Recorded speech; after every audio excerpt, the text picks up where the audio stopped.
yung huli ko.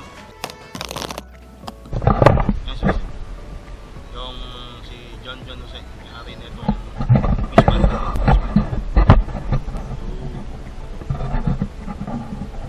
Ito ang kanyang farm. Luwang yan. 110 hectare. Ang galing yung 100. Ay, huli namin. Binuit lang yan, binuit. Sabi, tapos doon, ang dami pa. Okay, kaya na iba.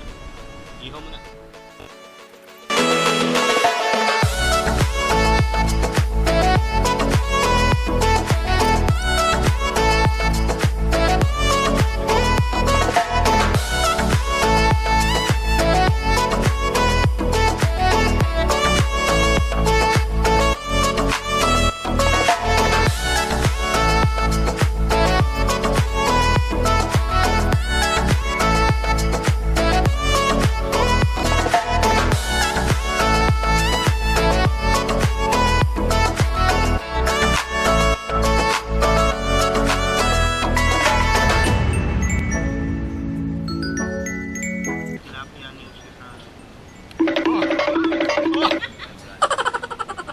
Tilapia.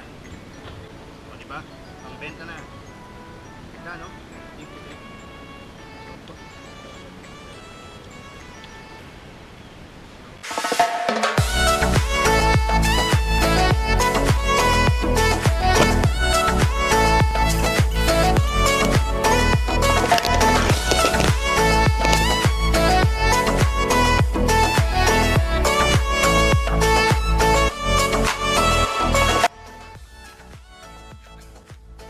Hello, ito magpapakain kami ngayon ng tilapia dito sa fish pan ni Don Jose.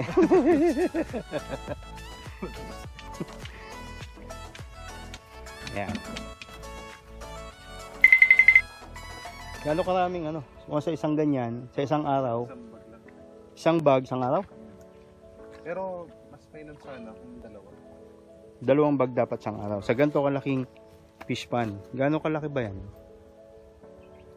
Kasya rito sa 10,000. 20. 20,000 na fingerlings na nakalagay dyan yan.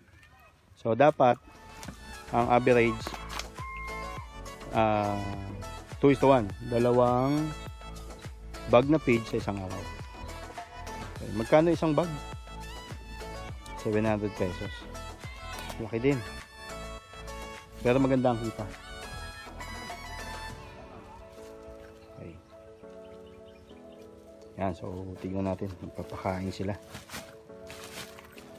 Papakain niya ay floating fish grower.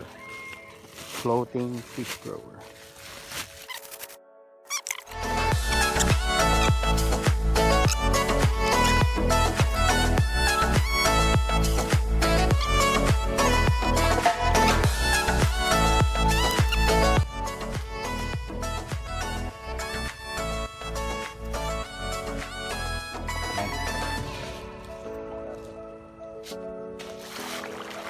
Yun o.